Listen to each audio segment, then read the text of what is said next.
이 법 제가 막습니다. 무슨 일이 있어도 제가 막습니다. 저는 그냥 대한민국 국민 중에 한 사람일 뿐이지만 그 한 사람의 힘을 보여드리겠습니다. 여러 사람은 한 사람을 속이기 어렵습니다. 하지만 한 사람은 여러 사람을 속이기 쉽죠. 그리고 여러 사람이 한 사람을 속이는 것보다 한 사람이 여러 사람을 속이는 것이 훨씬 덜 수고스럽죠. 새치 혀만 있으면 됩니다. 우리들도 이제 그만 속을 때도 됐다고 생각합니다. 그러니까 여러분은 그냥 편하게 지켜보십시오. 제가 민식이법 막아드리겠습니다. 그리고 법안을 발의한 국회의원이 누군지, 어떤 전과를 갖고 있는지 오늘 다 밝혀드리겠습니다. 이 영상을 여러분의 SNS로 공유할 필요가 있습니다. 시작합니다. 민식법을 대표 발의한 사람이 강훈식이고 뭐 좀 얻어먹을 게 있나 하고 붙은 사람들이 이용득 조정식 의원입니다. 일단 바로 사진부터 보시죠. 더불어민주당 강훈식 의원의 전가 기록입니다. 민식이법을 만들자는 양반의 본 모습이 이렇습니다. 도로교통법 위반, 그것도 무면허 운전입니다. 그리고 교통사고 처리 특례법 위반도 있어요. 특례법 중에서도 어떤 부분을 어겼는지 어렵게 찾았습니다. 도로교통법 5조를 어겼는데 이건 무엇이냐? 도로교통법 제5조에 따르면 교통정리하는 경찰 공무원의 신호 또는 지시를 의무적으로 따라야 한다고 되어 있습니다.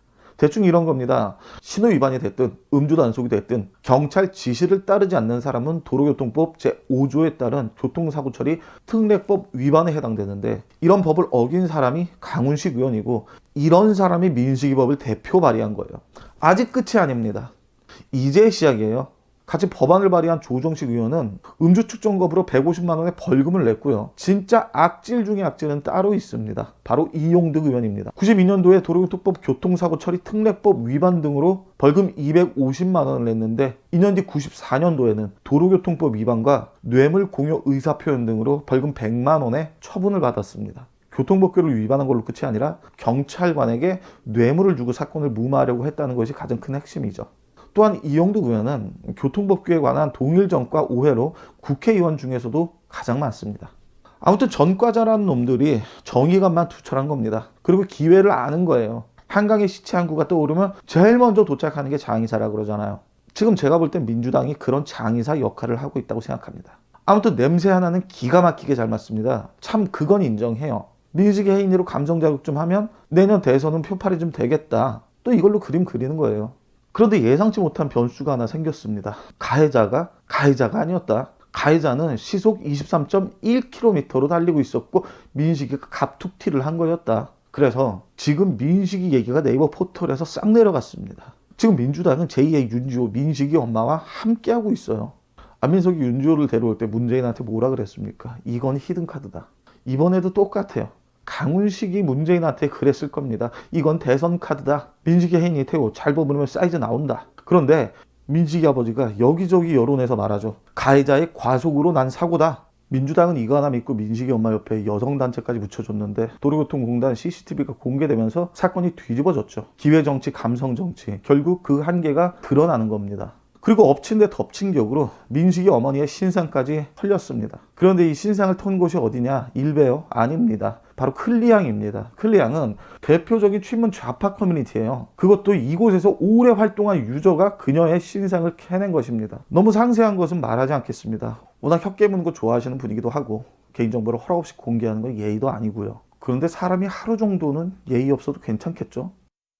이름 박조희, 출신지역 전라도, 종교, 기독교, 미인대의 예선 탈락, 정치 색깔 더불어민주당 정리하면 더불어민주당을 지지하면서 기독교를 믿는 전라도 출신의 미인대의 예선 탈락자 민식이 엄마 박초희 씨입니다. 자, 이제 어느 정도 윤곽이 잡히죠. 왜 이렇게 나경원에게 쌍욕을 박았는지, 왜 그렇게 자유한국당에게 적대감을 드러냈는지 서서히 수면 위로 올라옵니다. 그리고 민식이 엄마를 추적해보니까 문재인 지지카페 회원으로 활동하고 있었고 세월호 당시 때도 열심히 댓글을 달면서 활동한 기록도 있으셨습니다. 여기까지는 아마 생각을 못 하셨을 것 같아요.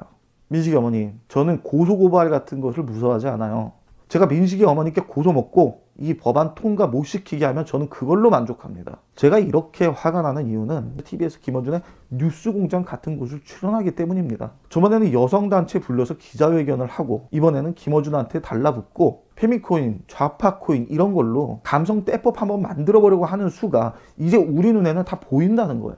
그건 이미 세월호와 윤조가 야무지게 잘 써먹어서 이미 대중들은 학습이 끝났어요. 민식이 엄마, 혜인이 엄마, 태호 엄마 이 사람들이 제일 먼저 접촉한 곳이 바로 자유한국당입니다. 그런데 서로 이상점이 다르니까 결국에는 자기네들이 편들어줄 만한 곳을 찾은 거거든요. 그게 좌파고 내 편 들어주는 곳, 그곳이 최고가 돼버린 거예요. 그래서 결과적으로 만들려고 하는 민식이 법이 무엇이냐. 이제 만약 민식이 법안이 통과되면 스쿨존 내에서 교통사고 사망 시 3년 이상의 징역, 12대 중과실이면 무기징역까지 갈 수 있습니다. 벌금이 없어요. 과실이나 고의냐 구분도 없어요. 사고 나는 순간 교도소에 자리 하나 마련해야 되는 겁니다. 아무리 악법도 법이라지만 사고 난 지 3개월도 안 된 일을 국민 정서를 반영해서 사람 하나 골로 보낼 수 있는 그런 법안을 만들자는 건 말이 안 되지 않습니까? 간통죄를 없앤 가장 큰 이유가 뭡니까? 간통하라고 없앤 게 아니에요. 간통에는 벌금이 없다. 간통에는 징역이다. 그래서 없어진 거잖아요. 살인, 성폭력, 강도 3대 중범죄를 제외하면 벌금형이라든가 사회봉사라든가 그런 창구가 있어요. 어린이 보호구역에서 어린이를 치면 무조건 교도소 가라. 이게 어떻게 어린이 보호구역이 됩니까? 거기 자가용이 있는 사람들에게는 통행 금지 구역입니다. 그래서 법사위에서 사망에 이르게 한 경우 무기 또는 3년 이상의 징역으로 하고 상해를 입힌 경우는 1년 이상 15년 이하의 징역 또는 500만 원 이상 3천만 원 이하의 벌금으로 변경했다고 하는데 이것도 사실 이해가 안 가요. 왜 이렇게 급하게 바꿔야 하는지 이유를 모르겠어요. 어떤 아젠다가 있으면 결정권을 가진 사람들끼리 몇 차례로 나눠서 의견을 조율해야 되는 건데 여론, 분위기, 정서, 감성 이런 것들을 우선으로 놓고 생각하니까 자꾸 떼법만 생기는 겁니다. 이렇게 만들어진 법은 우리 아들, 딸의 세상이 되는데 도움이 되는 게 아니라 당장 내가 피해자가 될 수도 있다는 것을 제발 좀 알으셨으면 좋겠어요. 솔직히 제가 저번 민식이 영상을 올리면서 내심 많은 생각을 했어요. 분명히 사실관계를 다 알아보고 찍는 영상인데 이미 감정에 동화돼서 이 영상을 다 보지도 않고 욕하면 어떻게 해야 될까 내심 걱정을 했습니다. 그런데 많은 분들이 사건을 직관적으로 보려는 의지가 있으시고 또 많은 응원의 메시지를 보내주셨어요. 그래서 그 글을 읽으면서 더 열심히 해야겠다는 생각을 갖게 됐습니다. 그리고 또 하나, 지금 자유한국당이 스탠스를 잘 잡아야 되는 게 민주당에서는 아이의 죽음과 부모의 슬픔을 카테고리로 잡아서 민식이법을 통과시키려는 목적, 사실 이 목적의 숨은 뜻은 선거법과 공수처 법안에 강제 통과시키려는 꼼수거든요. 아이가 죽고 부모가 슬픈데 이 법안을 통과시키지 않는다? 그러면 자유한국당은 정말 피도 눈물도 없는 그런 곳이거든요. 위기가 기회입니다. 이 기회를 놓치지 마세요. 놓칠 필요가 없죠. 도로교통공단의 CCTV와 가해자의 블랙박스 이 두 개면 민식이법 막습니다. 자유한국당은 국회에서 막으세요. 저는 제 위치에서 막겠습니다. 정리하고 영상 마무리하도록 하겠습니다. 어제 자려고 누웠다가 굉장히 아찔한 생각을 해봤어요. 세월호 유민이 아빠가 남편이고 민식이 엄마가 아내였다. 그럼 부부 아니겠어요? 아무튼 둘이 자식이 있다고 하면 만약에 다쳤다. 그러면 바로 아빠는 청와대 앞에서 굶고 엄마는 울고 이러면서 뭐 하나 줄 때까지 부부는 집에 안 갈 거 아니에요. 민식이인이 태우 엄마 아빠들이 서로 뭉쳐다니고 슬픔 공감하고 이러면서 가파 관련 매체 나오고 있잖아요. 슬픔을 무기로 어벤져스를 만들지 마세요. 이러다 진짜 민식이 엄마 유민이 아빠 만나면 광화문에 천막 치는 거 순간이에요. 우리가 막아야 됩니다. 댓글에 영상에 평점을 남겨주시기 바랍니다. 별 5개를 받는 날까지 최선을 다하겠습니다.